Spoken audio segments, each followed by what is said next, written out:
ne ñu am njort ne plutôt fan yi di ñëw wala weer dinañ ko matérialiser.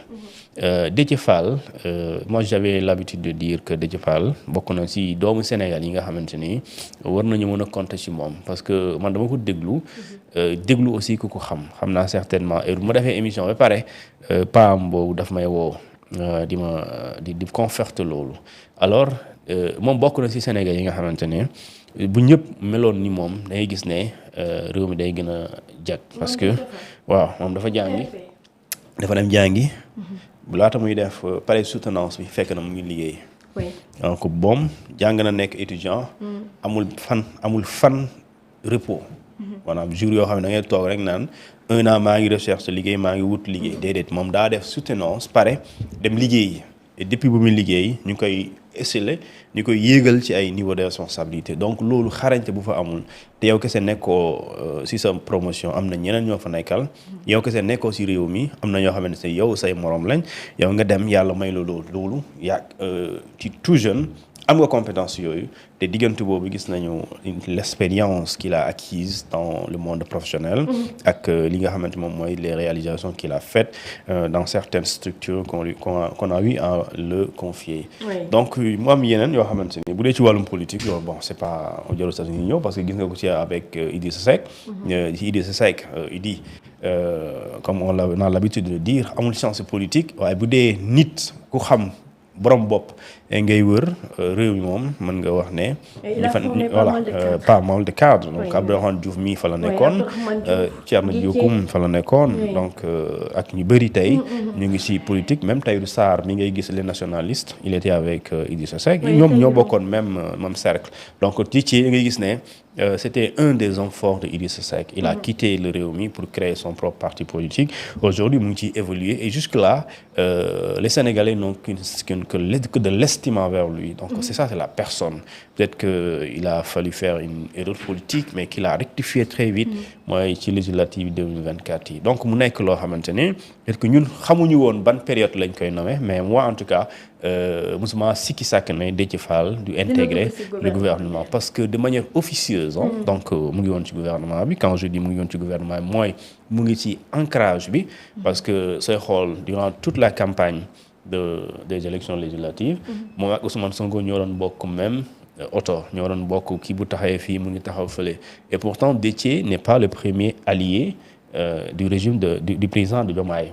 Déthié est venu après. Déthié était candidat et avant bu mu demee candidat il y a des alliés qui étaient là qui ont soutenu Bassirou Diomaye Faye mais quand Déthié a perdu même ñu dem ci législative ñu toog ay weer déggantuwuñ parce que c'est lui qui l'a dit donc bu mu ñëwaatee gis nga dafa dégage mais ñi nga xam ne ñoom ñoo fi nekkoon ancien allié dafa ñëw gën a jege ki nga xamante ni moom mooy Ousmane Sonko. donc même Ousmane Sonko quand il partait à l'Assemblée nationale il était encore à côté de lui donc pour dire que toutes ces sorties publiques en tout cas yoo xam ne politique je veux dire da ngay gis Déthié à ses côtés pour dire que il y a au-delà de cette amitié il y a une certaine confiance et des fois même da ngay gis ne il y a une estime qui existe entre les deux hommes et je pense qu'aujourd'hui moo tax liy xew démb ci côté boobu vraiment aucune surprise de ma part alors l'autre côté c'est la présence mooy l'arrivée de Cheikh Niang gis nga. Cheikh Niang non je pense que c'est. démb ba léegi ñu bari Niang dañ koy bindal. xam naa waaw Niang léegi moi j'ai vu dañ ma envoyé woon benn parce que moi je suis vraiment dama gisoon benn ouvrage. mu bindoon. bëgguma ko mu bind ci pour wax la ne nit ku ne da ngay ñu jox la li nga mën te moom ci li ñu ko nommé je pense que c'est son domaine. Voilà, c'est ça. Voilà, je suis livre baa ngi nii. Il a écrit un ouvrage sur la diplomatie. Alors mu tuddee ko c'est Cheikh Niang. C'est Niang. Réflexion d'un diplomate africain sur les défis du continent, la quête des cimes. donc mu nekk un livre boo xamante ne moom moo ko bind. donc préfacé ko Emmanuel Collier. donc mu nekk koo xamante ni moom li ñu ko dénk moom c'est du gan c'est pas un profane. donc lu ñu ko dénk lu mu xam la parce que moom loolu la jàngi ba gars yi jàngi économie ñi di jàng droit ñi di jàng également sociologie wala philosophie moom dafa dem jàngi li nga xamante ne moom mooy diplomatie. def de pare exercice yi nekk ci pendant plusieurs années. donc ci Nations Unies gis nañu l'expérience bu mu am foofu noonu. alors nga gis ne Amadou Ba foofu bon le président de la République il est libre de faire son choix mais moi je pense que Amadou Ba d'abord c'est un homme qui mérite sa nomination. Amadou Ba député. waaw il mérite sa nomination. parce que say xool mit yu am na jamono joo xamante ni Pastef waxuma ne raflé woon na. ay nit yu mën a convaincre. pas convaincre sax mais yu mën a rassurer en tout cas Sénégalais ak ñoom seen i morom. parce que il fut un moment rare ñoo amoon fit génn rare. te moom da doon génn par exemple di expliquer les Sénégalais.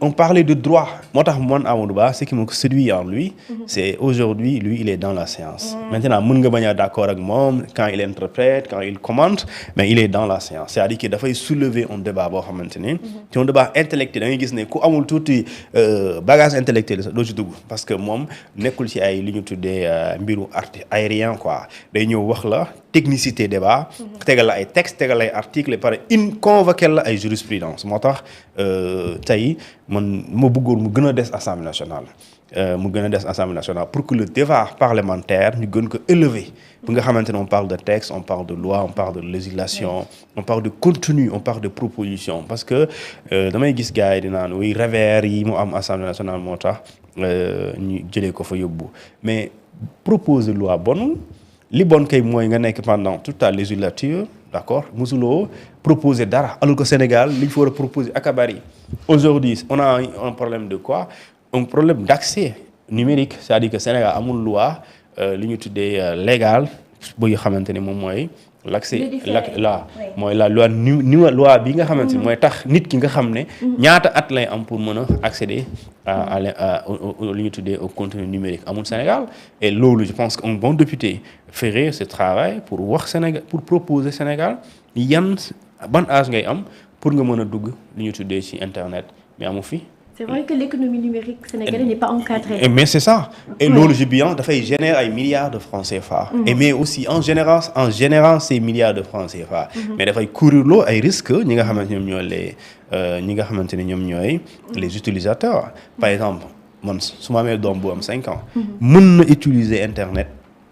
su dee awma contrôle parental parce que ñu bëri duñ ko def seen i doom yi mais moom mën na nekk ci benn cercle de perversion benn cercle boo xamante ni lu mu ciy gis wala lu mu ciy def baaxul mais lu tax loolu mooy amul lu ñu tuddee âge limite boo demee Côte d'Ivoire non ils ont proposé ça mooy loi bi je pense qu'ils l'ont fixé à 14 ou 15 ans même France su mobilee l'âge légal c'est 14 ans donc yooyu Sénégal aussi dam ci war a taxaw donc quand je vois des députés comme Amadou Ba faire des propositions des textes et cetera loolu dafay tax débat bi parlementaire mu nekk niveau bu kawe maintenant que le président xëy na moom jàpp na ne mu ko gën a soxla ci wetam ci pouvoir exécutif mu yóbbu ko fa donc loolu je pense que ki koy remplacer il saura continuer ce travail